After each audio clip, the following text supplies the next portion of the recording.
ಸಿದ್ಧಾರೂಢ ವೃದ್ಧಾಶ್ರಮ, ಭದ್ರಕಾಲುವೆ.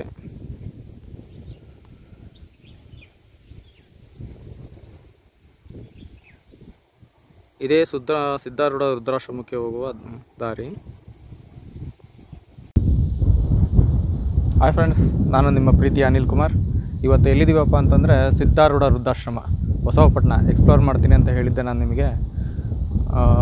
ಬನ್ನಿ, ಆ ಸಿದ್ಧಾರೂಢ ವೃದ್ಧಾಶ್ರಮದ ಒಳಗಡೆ ನಾವು ಹೋಗೋಣ.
ಎಲ್ಲರಿಗೂ ನಮಸ್ಕಾರ. ನಾವೀಗ ಬಸವಪಟ್ಟಣದ ಸದ್ಗುರು ಸಿದ್ಧಾರೂಢ ಆಶ್ರಮದಲ್ಲಿದ್ದೇವೆ. ಈ ಆಶ್ರಮ ವೃದ್ಧರ ಸೇವೆಗೋಸ್ಕರವಾಗಿಯೇ ಸನ್ಮಾನ್ಯ ಕೈಲಾಸವಾಸಿಗಳಾಗಿರ್ತಕ್ಕಂಥ ಸದ್ಗುರುಗಳಾಗಿರ್ತಕ್ಕಂಥ ತಿಪ್ಪೇರುದ್ರ ಸ್ವಾಮಿಗಳವರ ಹೆಸರಿನಲ್ಲಿ ಅವರ ಪುತ್ರರಾಗಿರ್ತಕ್ಕಂಥ ಶ್ರೀಮಾನ್ ಗುರುಮೂರ್ತಿಯವರು ಮತ್ತು ಅವರ ಪತ್ನಿ ಉಮಾದೇವಿಯವರು ಇದನ್ನು ಆರಂಭ ಮಾಡಿ ನಡೆಸ್ಕೊಂಡು ಬರ್ತಾ ಇದ್ದಾರೆ. ನಿರಂತರವಾಗಿ ಇಲ್ಲಿ ವೃದ್ಧರ ಸೇವೆ ನಡೀತಾ ಇದೆ. ಯಾವ ಫಲಾಪೇಕ್ಷೆಯನ್ನು ಕೊಡದೆ ವೃದ್ಧರ ಸೇವೆಯೇ ಪರಮಾತ್ಮನ ಸೇವೆ ಅನ್ನುವ ಒಂದು ಧ್ಯೇಯೋದ್ದೇಶದಿಂದ ಆ ದಂಪತಿಗಳು ಈ ಒಂದು ಆಶ್ರಮವನ್ನು ನಡೆಸ್ತಾ ವೃದ್ಧರಿಗೆ ಬೆಳಕಾಗಿದ್ದಾರೆ. ಇಂದಿನ ಸಮಾಜದಲ್ಲಿ ಹೆತ್ತವರನ್ನ ಕಡೆಗಣಿಸ್ತಕ್ಕಂಥ ಮಕ್ಕಳೇ ಹೆಚ್ಚಾಗಿರುವಾಗ ಅಂತಹ ವೃದ್ಧರನ್ನ ಆಶ್ರಮಕ್ಕೆ ಕರೆದುಕೊಂಡು ಬಂದು ಅವರ ಎಲ್ಲ ರೀತಿಯ ಆಗುಹೋಗುಗಳನ್ನು ನೋಡಿಕೊಂಡು ಯಾವ ತೊಂದರೆಯೂ ಆಗದಂತೆ ಅವರನ್ನು ಸಂರಕ್ಷಿಸಿ ಮನಸ್ಸಿಗೆ ನೆಮ್ಮದಿಯನ್ನು ನೀಡಿ ಅವರ ಜನ್ಮವನ್ನ ಗುರುಮೂರ್ತಿಯವರು ಮತ್ತು ಅವರ ಪತ್ನಿ ಉಮಾದೇವಿಯವರು ಸಾರ್ಥಕಗೊಳಿಸ್ತಾ ಇದ್ದಾರೆ. ಇದರಲ್ಲಿ ಬಹಳಷ್ಟು ಜನರ ಒಂದು ಸೇವೆಯ ಒಂದು ಪಾಲು ಇದೆ.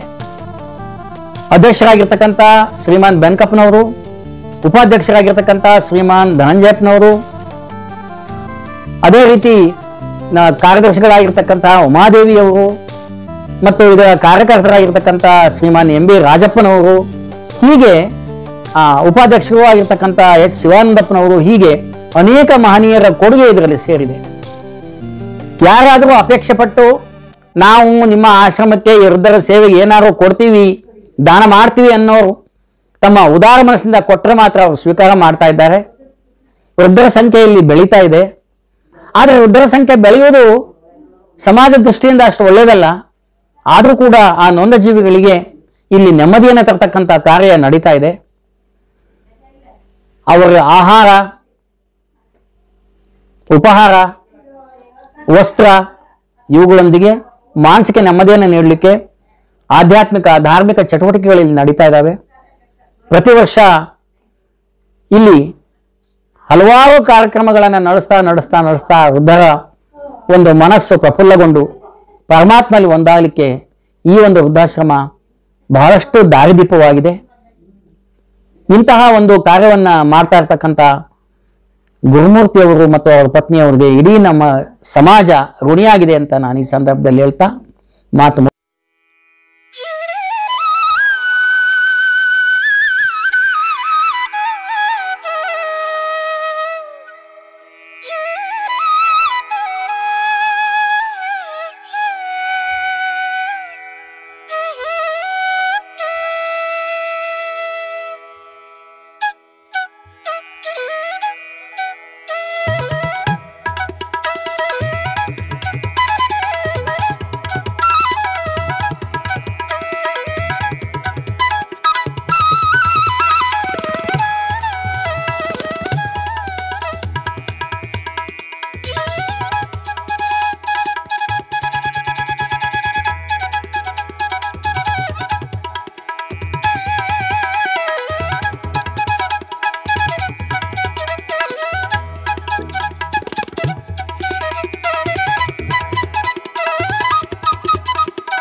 ಫ್ರೆಂಡ್ಸ್, ಇದೆಲ್ಲ ರೂಮ್ಗಳು, ವೃದ್ಧರು ಉಳ್ಕೊಳ್ಳೋದಕ್ಕೆ ಮಾಡಿರೋಂಥ ರೂಮ್ಗಳು.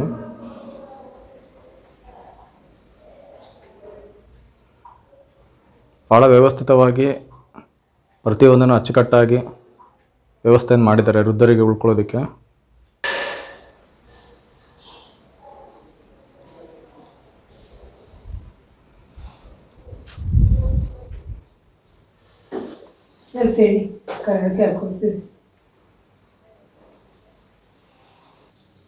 ಎಷ್ಟು ದಿನ ಆಯ್ತು ನೀವು ಬಂದು ಇಲ್ಲಿಗೆ? ಎಷ್ಟು ದಿನ ಆಯ್ತು ನೀವು ಬಂದು? 4 ತಿಂಗಳಾಯ್ತಾ? 4 ವರ್ಷ ಆಯ್ತು. 4 ವರ್ಷ ಆಯ್ತಾ? ಯಾವ ಊರು ತಾತ ನಿಮ್ದು? ನಮ್ದು ಇಲ್ಲೇ ನೇಮ್ತಿ. ಬೆಂಗಳೂರಾಗಿದ್ವಿಲ್ಲ. ಇಲ್ಲಿ ಖುಷಿಯಾಗಿದ್ದೀರಾ ನೀವು? ಪರವಾಗಿಲ್ಲ, ತೊಂದರೆ ಏನಿಲ್ಲ, ಬೇಜಾರಿಲ್ಲ. ಚೆನ್ನಾಗಿದ್ದೀರಾ? ಹಾಂ, ಏನು ತೊಂದರೆ ಇಲ್ಲ? ಏನಿಲ್ಲ, ದೇವ್ರ ದಯೆ ಅದೆಲ್ಲ ಏನಿಲ್ಲ. ಈಗ ನಿಮ್ಮ ಹೆಸರು ತಾತ? ಸೋಮಶೇಖರ್ ಅಂತ, HM ಸೋಮಶೇಖರ್ ಅಂತ. ಹಾಂ, ಸರಿ ತಾತ, ನಮಸ್ಕಾರ. ನಮಸ್ಕಾರ.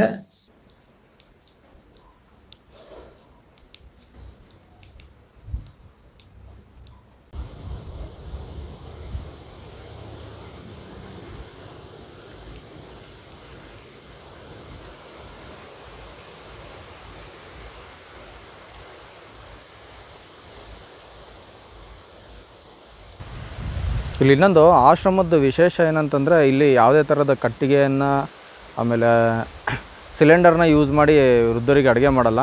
ಇವರೇ ಸ್ವತಃ ಗೋಬರ್ ಗ್ಯಾಸನ್ನು ತಯಾರಿಸ್ಕೊಳ್ತಾರೆ. ಅದಕ್ಕೋಸ್ಕರ ಒಂದು ಗೋಶಾಲೆನೂ ಕೂಡ ತೆರೆದಿದ್ದಾರೆ. ಅದನ್ನು ನೀವು ಈಗ ಗೋಶಾಲೆ ಹತ್ರ ಹೋಗೋಣ ಬನ್ನಿ. ಇದೇ ನೋಡಿ ಆಶ್ರಮದ ಗೋಶಾಲೆ. ಇಲ್ಲಿಂದನೇ ಎಲ್ಲ ಥರದ ಹಾಲನ್ನು ಉತ್ಪಾದನೆ ಮಾಡಿಕೊಂಡು ಇಲ್ಲಿ ಆಶ್ರಮಕ್ಕೆ ಬೇಕಾಗಿರೋಂಥ ಹಾಲನ್ನು ಇವರೇ ತಯಾರಿಸ್ಕೊಳ್ತಾರೆ.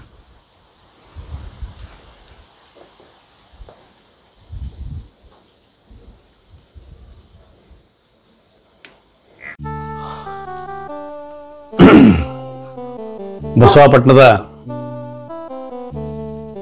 ಗ್ರಾಮದೊಳಗೆ ಒಂದು ವಿಶೇಷವಾದಂತಹ ಒಂದು ವ್ಯವಸ್ಥೆಯನ್ನು ಮಾಡಿಕೊಂಡಂತಹ ಒಂದು ಸ್ಥಾನ ಇದೆ. ಅದಕ್ಕೆ ಏನಂತ ಹೆಸರಪ್ಪ ಅಂದರೆ ಶ್ರೀ ಸಿದ್ಧಾರೂಢ ವೃದ್ಧಾಶ್ರಮ ಅಂತ. ಈ ಸಿದ್ಧಾರೂಢ ವೃದ್ಧಾಶ್ರಮವನ್ನ ಮಾಡಿರುವಂತಹ ಉದ್ದೇಶ ಯಾಕಪ್ಪ ಅಂತ ಹೇಳಿದ್ರೆ, ನಮ್ಮ ಗುರುಮೂರ್ತಿಯವರು ತಮ್ಮ ತಂದೆಯ ಅಧ್ಯಾತ್ಮದ ಚಿಂತನೆಯನ್ನ ನಡೆಸ್ಕೊಂಡು ಬಂದಿರತಕ್ಕಂಥವರ ವಿಚಾರವನ್ನ ಮನಸ್ಸಲ್ಲಿಟ್ಟುಕೊಂಡು ಅವರಂತೆ ನಮಗೆ ಅದನ್ನು ನಡೆಸಲಿಕ್ಕೆ ಆಗೋದಿಲ್ಲ ಮತ್ತು ಅದಕ್ಕೆ ಪೂರಕವಾದಂತಹ ವ್ಯವಸ್ಥೆಯನ್ನು ಮಾಡ್ಕೋಬೇಕು ಅಂತ ಹೇಳ್ಬಿಟ್ಟು ಅವ್ರ ತಂದೆಯವರಿದ್ದಾಗಲೇ ಒಂದು ಸಂಕಲ್ಪವನ್ನು ಮಾಡಿಕೊಂಡಿದ್ರು.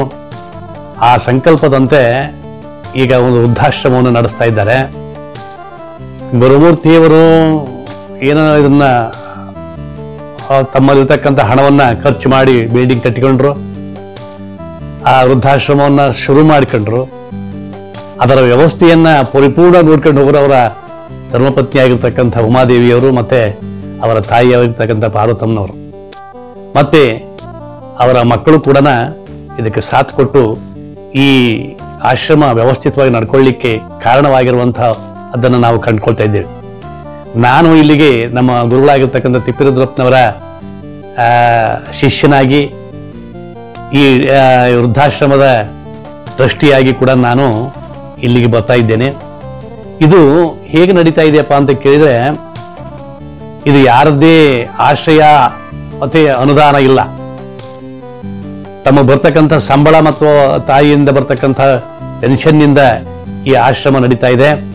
ಈ ಆಶ್ರಮದಲ್ಲಿರ್ತಕ್ಕಂಥ ವೃದ್ಧರು ಯಾಕೆ ಇಲ್ಲಿ ಬಂದು ಸೇರ್ಕೊಳ್ತಾರಪ್ಪ ಅಂತಂದ್ರೆ, ಇಲ್ಲಿ ನಡೀತಕ್ಕಂತಹ ಒಂದು ಆದರ ಆತಿಥ್ಯ ಮತ್ತು ಆದರ್ಶ ಜೀವನವನ್ನ ಕಂಡುಕೊಂಡಿರ್ತಕ್ಕಂಥವ್ರು ಅವರೆಲ್ಲ ಬಂದು ಇಲ್ಲಿ ವಾಸವಾಗಿದ್ದಾರೆ. ಅವರ ಯೋಗಕ್ಷೇಮವನ್ನು ನೋಡ್ಕೊಳ್ತಕ್ಕಂಥ, ಅವರ ಅಶನ ವಸನಗಳಿಗೆ ಬೇಕಾಗಿರ್ತಕ್ಕಂಥ ಎಲ್ಲ ಪೂರಕ ವ್ಯವಸ್ಥೆಯನ್ನು ಮಾಡಿಕೊಂಡಿರ್ತಕ್ಕಂಥವರಾಗಿರೋದ್ರಿಂದ ಈ ಆಶ್ರಮ ಅತ್ಯಂತ ವ್ಯವಸ್ಥಿತವಾಗಿ, ಅತ್ಯಂತ ಸುರಕ್ಷಿತವಾಗಿ, ಅತ್ಯಂತ ಬಹಳ ಸುಪುಷ್ಟವಾಗಿ ನಡೀತಾ ಇದೆ.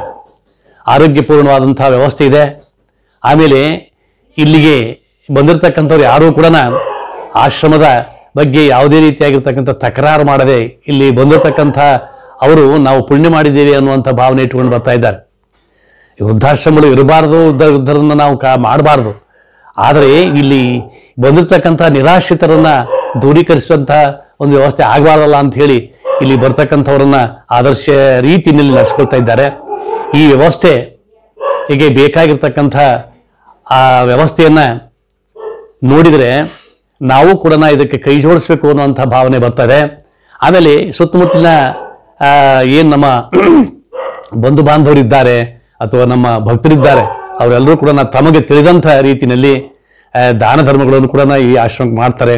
ಆಮೇಲೆ ಅವರ ಮಕ್ಕಳ ಹುಟ್ಟು ಹಬ್ಬ ಮತ್ತು ತಿಥಿ ಕಾರ್ಯಗಳು, ಆಮೇಲೆ ಮುಂತಾದಂತಹ ಶುಭ ಕಾರ್ಯಗಳನ್ನು ಮಾಡಿದಾಗ ಅವರು ಇಲ್ಲೇ ಆ ವ್ಯವಸ್ಥೆಯನ್ನು ಮಾಡಿಕೊಂಡು ಒಂತರಹದ ಯಾತ್ರೆಗೆ ಬಂದಿವೆ ಅನ್ನುವಂಥ ರೀತಿಯಲ್ಲಿ ಈ ಕಾರ್ಯಕ್ರಮ ಮಾಡ್ಕೊಂಡು ಹೋಗ್ತಾ ಇದ್ದಾರೆ.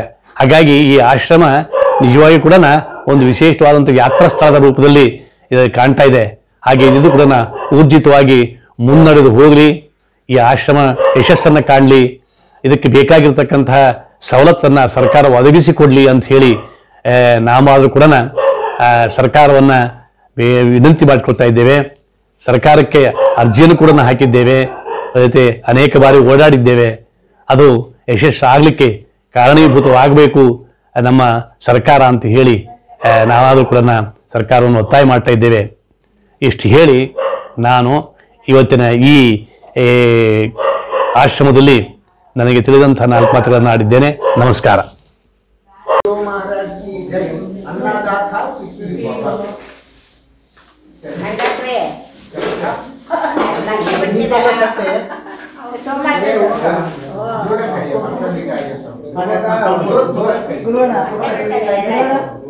ఇట్లా తిరుగు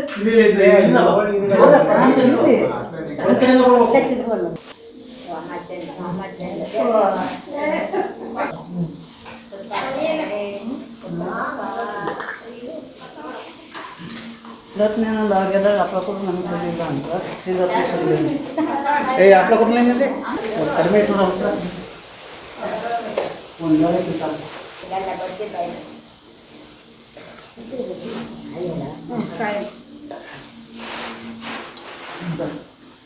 ಕೊಬ್ಬರಿ ಹಾಲಲ್ಲ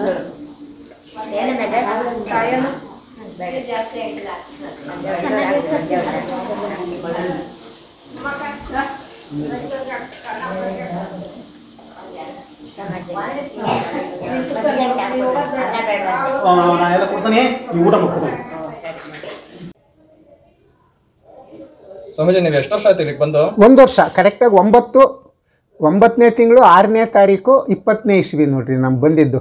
ಅಂದರೆ 1 ವರ್ಷದ ಮೇಲೆ ಈಗ 4 ದಿವಸ ಆಯ್ತು ನೋಡ್ರಿ. ಎಲ್ಲ ಖುಷಿಯಾಗಿದ್ದೀರಾ? ಎಲ್ಲ ಚೆನ್ನಾಗಿದೆ ವ್ಯವಸ್ಥೆ? ಎಲ್ಲ ಚೆನ್ನಾಗಿದ್ದೇವೆ. ನಮ್ಮ ಗುರುಮೂರ್ತಿ ಮೇಲೆ ನನಗೆ ಅತ್ಯಂತ ಸಂತೋಷ ಯಾವುದರಿಂದ ಆಯ್ತು ಅನ್ನೋದನ್ನು ಹೇಳ್ತೀನಿ. 1ನೇ ನಂಬರು ಯಾವುದಾದ್ರು ಇಲ್ಲೊಬ್ಬ ಹುಚ್ಚ ಬಂದ್ಬಿಟ್ಟಿದ್ದ, ಬರೇ ಬತ್ಲೇನಪ್ಪ, ಸುಮಾರು ಒಂದು 30 ವರ್ಷ ವಯಸ್ಸಿನ ಬರೇ ಬತ್ಲೆ ಹಂಗೆ ಬಂದ್ಬಿಟ್ಟಿದ್ದ. ಅವನು ಬಟ್ಟೆನೂ ಹಾಕ್ಕೊಳ್ತಿರ್ಲಿಲ್ಲ, ಕಕ್ಸನೂ ಎಲ್ಲಿ ಬೇಕು ಅಲ್ಲೇ ಮಾಡೋದೇಯ.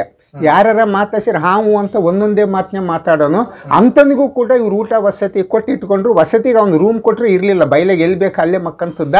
ಅವನಿಗೆ ನಾನು ಬಂದೆ ಒಂದ್ಸಲ, ನಾನು ಇಲ್ಲಿ ಬರೋದಕ್ಕಿಂತ ಮೊದಲು ನಡೆದ ಸಂಗತಿ, 2 ವರ್ಷದ ಕೆಳಗಡೆ ನಡೆದ ಸಂಗತಿ. ನಾನು ಬಂದು 1 ವರ್ಷ ಮೇಲೆ 4 ತಿಂಗಳಾಯ್ತು. ಆಮೇಲೆ ಇಲ್ಲಿ 3 ತಿಂಗಳ ತನಕ ಇದ್ದ ಅವನು. ನಾನು ಬಂದೆ, ಸಿದ್ಧಾರೂಢ ಬಂದಿದ್ದಾನೆ, ಸಿದ್ಧಾರೂಢ ಅಜ್ಜಾರು ಬಂದಿದ್ದಾರೆ ನೋಡಿ ಬರ್ರಿ ಅಂತ ನಮ್ಮ ಗುರುಮೂರ್ತಿ ಮೇಷ್ಟ್ರು ಕರ್ಕೊಂಡು ಹೋಗ್ಬಿಟ್ರಲ್ಲ. ದನಿನ ಮನೆ ಐತೆ ನೋಡು, ಅದು ಅಲ್ಲಿ ಒಂದು ರೂಮ್ನಾಗ ಅಲ್ಲೇ ನಿಂತ್ಕೊಂಡಿದ್ದೆ ಬೆತ್ತಲೆಯಾಗಿನೇ. ನೋಡಪ್ಪ ಸಿದ್ಧಾರೂಢ ಅಜ್ಜ ಬಂದಿದ್ದಾನೆ ಅಂತ ಬೇರೆ ಬೆತ್ತಲೆ ಇರತಕ್ಕಂಥ ಹುಚ್ಚನಲ್ಲಿಯೂ ಕೂಡ ಸಿದ್ಧಾರೂಢ ಅಜ್ಜನನ್ನು ಕಂಡ್ರು. ಇಲ್ಲೊಂದು 3 ತಿಂಗಳಿದ್ದು ಆಮೇಲೆ ಅವ್ನ ಕರ್ಮ ಅವ್ನು ಎತ್ಲ ಓದ್ನೋ ಹೋಗೇ ಬಿಟ್ಟ, ಸುದ್ದಿನೇ ಗೊತ್ತಿಲ್ಲ. ಇದು ಪ್ರಪಂಚದಾಗ ಅತ್ಯಂತ ಅದ್ಭುತವಾದದ್ದು. ನಮ್ಮ ಗುರುಮೂರ್ತಿಗಳು ಎಷ್ಟು ಉದಾರ ಇದ್ದಾರೆ ಅನ್ನೋದಕ್ಕೆ ಇದೇ 1ನೇ ನಂಬರು ಕಾರಣ. 2ನೇ ನಂಬರು ಅಂದರೆ ನಮಗೆಲ್ಲ ಊಟ ವಸತಿ ತಿಂಡಿ ಚಹಾ ಎಲ್ಲದನ್ನು ಫ್ರೀಯಾಗಿ ಮತ್ತೆ ಆ ರೀತಿಯಾಗಿ ಕೊಟ್ಟು ಇಟ್ಕೊಂಡಿದ್ದಾರೆ. Attached bathroom. ಆಮೇಲೆ ದಿವಸ ಸಾಯಂಕಾಲ ಶಾಸ್ತ್ರನ ಸತ್ಸಂಗ 6ರಿಂದ 9 ಸತ್ಸಂಗ. ಪ್ರಪಂಚದ ಇತಿಹಾಸದಾಗ ಇಷ್ಟು ಅನುಕೂಲ ಎಲ್ಲಿ ಸಿಗೋದಿಲ್ಲ. ಎಲ್ಲಿದೆ ಕೈಲಾಸ ಬನ್ನಿ, ಇಲ್ಲಿದೆ ಕೈಲಾಸ, ಮೇಲಿದೆ ಕೆಳಗಿದೆ ಎಲ್ಲವೂ ಸುಳ್ಳಿದೆ, ಸಿದ್ಧಾರೂಢ ಸ್ವಾಮಿ ತಾ ನೆಲೆಸಿದ ಕೈಲಾಸ ಅಂತ ಹೇಳ್ತಾರೆ. ಅದು ಹೆಂಗೆ ಕೈಲಾಸದಾಗ ಎಲ್ಲ ಸುಖ. ಅದು ಸತ್ಸಂಗ ಇಲ್ಲಲ್ಲಿ. ಇಲ್ಲಿ ಸತ್ಸಂಗ ಐತಿ. ಸಾಯಂಕಾಲ 6:30ಯಿಂದ 7:15 ತನಕ ಒಂದು 3/4 ಗಂಟೆ ಲಾವಣಿಗಳು. ಅಲ್ಲಿಂದ 7:15ರಿಂದ 8:15 ತನಕ ಈಗ ಇದು ಬಸವ ಇದು ಶರಣ ಲೀಲಾಮೃತ ಬಸವಣ್ಣನವರು ಪುರಾಣ ನಡೀತಾ ಇದೆ. ಬಂದೊಬ್ಬರು ಹೇಳ್ತಾರೆ. ಈ ರೀತಿಯಾಗಿ ನಮಗೂ ಅಭ್ಯಾಸ ಮಾಡ್ಕೊಂಡಿರೋದಕ್ಕೆ ಇಲ್ಲೆಲ್ಲ ಲೈಟಿಂದು ನೀರಿಂದು ಎಲ್ಲದೂ ಅನುಕೂಲತೆ ಇದೆ. ಇದು ಸಾಮಾನ್ಯ ಇಲ್ಲಿ ಬಂದಿರೋಕು ಅಂತಂದರೆ ಪುಣ್ಯ ಮಾಡಿದರಿಗೆ ಸಾಧ್ಯ. ಸಾಮಾನ್ಯ ಪುಣ್ಯ ಅಲ್ಲ. ಹಿಂದಿನ ಜನ್ಮದಾಗೆ ಭಗವಂತನಾದ ಶಿವನನ್ನು ಕುರಿತು ಅಘೋರವಾದ ತಪಸ್ಸನ್ನು ಯಾರು ಮಾಡಿರ್ತಾರೋ ಅವ್ರಿಗೆ ಮಾತ್ರ ಇಲ್ಲಿ ಬಂದಿರೋದಕ್ಕೆ ಸಾಧ್ಯವಾಗ್ತೈತಿ. ಪಾಪಿ ಪರದೇಶಿಗಳಿಗೆ ಬಂದು ಇಲ್ಲಿರೋಕ್ಕೆ ಜಾಗನೇ ಸಿಗಲ್ಲ. ಪಾಪದ ಬಲನೇ ಅವ್ರನ್ನ ಏನಾರ ಮಾಡಿ ಪ್ರೇರಣೆ ಮಾಡಿ ಓಡಿಸ್ಬಿಡ್ತಾರೆ. ಈಗ ಬೇಕಾದಷ್ಟು ಜನ ಅದಾರಪ್ಪ, ಅನಾಥರು ನಿರ್ಗತಿಕರು ವಯಸ್ಸಾದರು. ಯಾಕೆ ಬಂದಿರಬಾರ್ದು? ಪಾಪದ ಪ್ರೇರಣೆ ಅವ್ರಿಗೆ ಪ್ರೇರಣೆ ಮಾಡಿ ಅಥವಾ ಓಡಿಸಿಬಿಡ್ತಾರೆ. ಪುಣ್ಯ ಮಾಡಿದವ್ರಿಗೆ ಮಾತ್ರ ಇಲ್ಲಿ ಬರೋಕ್ಕೆ ಸಾಧ್ಯನಪ್ಪ. ಎಲ್ಲ ಅನುಕೂಲ, ಜೊತೆಗೆ ಏನು ಕೆಲಸ ಮಾಡೋಂಗಿಲ್ಲ, ಸೇವೆ ಮಾಡೋಂಗಿಲ್ಲ. ಆಮೇಲೆ ಶಾಸ್ತ್ರ ಸ್ತೋತ್ರ ಪುರಾಣ ಏನಪ್ಪ ತೀರಾ ಇವ್ರು ತಿಪ್ಪೇರುದ್ರಪ್ಪ ಮೇಷ್ಟ್ರು ಸಾಹಸಿಗಳಿದ್ರು. ಲೌಕಿಕ ಪರಮಾರ್ಥ ಎರಡನ್ನೂ ಕೂಡ ಸಾಧಿಸಿದರು. ಅವ್ರ ಸಂಸಾರಿಗಳಾದ್ರೂ ಅವರು ಅಧ್ಯಾತ್ಮ ಶಾಸ್ತ್ರನ ವೇದಾಂತ ಶಾಸ್ತ್ರ ನನ್ನ ಕುಂದಿಸ್ಕೊಂಡು ಹೇಳ್ಕೊಡೋ ಮಟನಪ್ಪ ತೀರನ. ನಾನು ವೇದಾಂತ ಶಾಸ್ತ್ರ ಹೇಳೋದು ದೊಡ್ಡದಲ್ಲ, ಜೀವನವನ್ನೇ ಅದಕ್ಕಾಗಿಯೇ ಮೀಸಲಾಗಿಟ್ಟು ಹೋರಾಡ್ತಾ ಇದ್ದೇನೆ. ನಾನು ಹೇಳೋದು ದೊಡ್ಡದಲ್ಲ. ಅವರು ಗೃಹಸ್ಥರಾಗಿದ್ದು ಕೂಡ ಅದು ವೇದಾಂತ ಶಾಸ್ತ್ರವನ್ನು ನನ್ನ ಕುಂದಿಸ್ಕೊಂಡು ಹೇಳಿ ಕೊಡುವ ಮಟ್ಟಕ್ಕಿದ್ದಾರೆ ಅಂದರೆ ಭಾಳ ದೊಡ್ಡ ಮಾತಾಯ್ತು ನೋಡ್ರಿ. ಒಂದು ವಿಶೇಷ ಏನಪ್ಪ ಇಲ್ಲಿ ಅಂದರೆ, ನಾನು ಇಲ್ಲಿ ಬರೋದಕ್ಕಿಂತ ಮೊದಲು ಕಂತೆ ಭಿಕ್ಷಾ ಮಾಡ್ಕೊಂಡು ಉಣ್ತಿದ್ದೆ, ತಿರ್ದುಣ್ತಿದ್ದೆ ಯಾಕ್ನಳ್ಳಿ ಅಂತೇಳಿ. ಯಾರಿಗೂ ಒಂದು ಪ್ರಸಾದ ಕೊಡ್ತದ್ದು, ಒಂದು ತುತ್ತು ಪ್ರಸಾದ ಕೊಡ್ತದಿಲ್ಲ. ನಾನು ಪ್ರಸಾದ ಅಂದರೆ ಊಟ ಮಾಡೋಕ್ಕಾರೆ ಯಾರು ಬಂದು ಹೊರಕ್ಕೆ ನಡೀರಿ ಅಂತೇಳಿ ಅವ್ರನ್ನ ಹೊರ ಕೊಡಿಸಿ ಒಬ್ಬನೇ ಕದಾಕ್ಯಂಡು ಉಣ್ತಿದ್ನಪ್ಪ. ನಂಗೆ ಊಟ ಕೊಡ್ತಕ್ಕಂಥದ್ದು ಉದಾರತೆ ಎಲ್ಲರಿಗೂ ಇರೋದಿಲ್ಲ ರೀ ಅದು. ಒಬ್ಬೊಬ್ಬರು ಊಟ ಹೌದಾ ಗೌರ್ಮೆಂಟಿಂಗ್ ಗ್ರ್ಯಾಂಟ್ ಇಲ್ದಂಗೆ ಶಿವ ಇಲ್ಲೊಂದು 25 ಜನ ಇರ್ಬೋದು ನಾವು. ಎಲ್ಲರಿಗೂ ಕೂಡ ಪ್ರತಿ ದಿವಸ ಊಟ ತಿಂಡಿ ಚಹಾ, ಆಮೇಲೆ ಅಟ್ಯಾಚ್ಡ್ ಬಾತ್ರೂಮ್ ಇರೋಂಥವುಗಳು, ಆಮೇಲೆ ಕರೆಂಟ್ ಫೀಸ್ನು ಕಟ್ಟಂಗಿಲ್ಲ. ನಾವು ಮುದುಕರಾದವ್ರು ಏನೋ ಕೆಲಸ ಅಥವಾ ಸೇವೆ ಮಾಡೋಂಗಿಲ್ಲ. ಆರಾಮಾಗೆ ನಾವು ಇಲ್ಲಿರೋದು ಅಂದ್ರೆ ಕೈ ಶಿವನ ಸನ್ನಿಧಿಯಲ್ಲೇ ಇದ್ದಂಗೆ ಆಗ್ಬಿಟ್ಟತ್ರಿ ಸರ್. ಸ್ವಾಮೀಜಿ ಇಷ್ಟೆಲ್ಲ ಮಾತಾಡಿದ್ದಕ್ಕೆ ಧನ್ಯವಾದಗಳು. ನಮಸ್ಕಾರ. ಮತ್ತೆ ಸಿಗೋಣ ತಾಳ್ರಿ.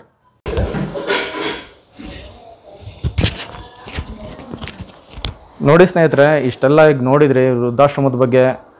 ನನ್ನ ಪರ್ಸ್ನಲ್ ಒಪಿನಿಯನ್ ಏನಪ್ಪ ಅಂತಂದರೆ, ನಮ್ಮ ಸರ್ ಇಷ್ಟೆಲ್ಲ ವ್ಯವಸ್ಥೆ ನಮ್ಮ ಎಲ್ಲ ಥರ ಮಾಡಿದ್ದಾರೆ. ಆದರೆ ಸರ್ಕಾರದ ಗಮನಕ್ಕೆ ನಾವೇನು ತರ್ತಾ ಇದ್ದೀವಿ ಅಂತಂದರೆ, ಈ ಸರ್ಕಾರದ ಏನು ಸರ್ ಇದು ಅನುದಾನ, ಸರ್ಕಾರದ ಅನುದಾನ ಕೇಳ್ತಾ ಇದ್ದಾರೆ. 3 ವರ್ಷದಿಂದ ಭಾಳ ಕಷ್ಟಪಡ್ತಾ ಇದ್ದಾರಂತೆ. FDಗೆ ಹೋಗಿದೆ, ಏನೋ ಒಂದು ಕ್ಷುಲ್ಲಕ ಕಾರಣಕ್ಕೋಸ್ಕರ ಅದನ್ನು ವಾಪಸ್ ರಿಜೆಕ್ಟ್ ಮಾಡಿ ಕಳಿಸಿದ್ದಾರೆ.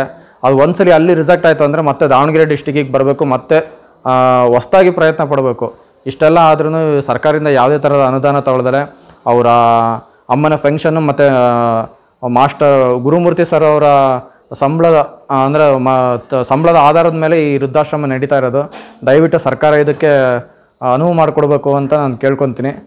ಇಷ್ಟು ಹೇಳಿ ನಾನು ಮಾತು ಮುಗಿಸ್ತೀನಿ. ಮತ್ತೆ ಇನ್ನೊಂದು ವಿಡಿಯೋದಲ್ಲಿ ಸಿಗೋಣ. ಈ ವಿಡಿಯೋ ಇಷ್ಟವಾಗಿದ್ದರೆ ಲೈಕ್ ಮಾಡಿ, ಶೇರ್ ಮಾಡಿ ಮತ್ತು ನಮ್ಮ ಚಾನಲನ್ನು ಸಬ್ಸ್ಕ್ರೈಬ್ ಮಾಡಿರಿ. ಧನ್ಯವಾದಗಳು.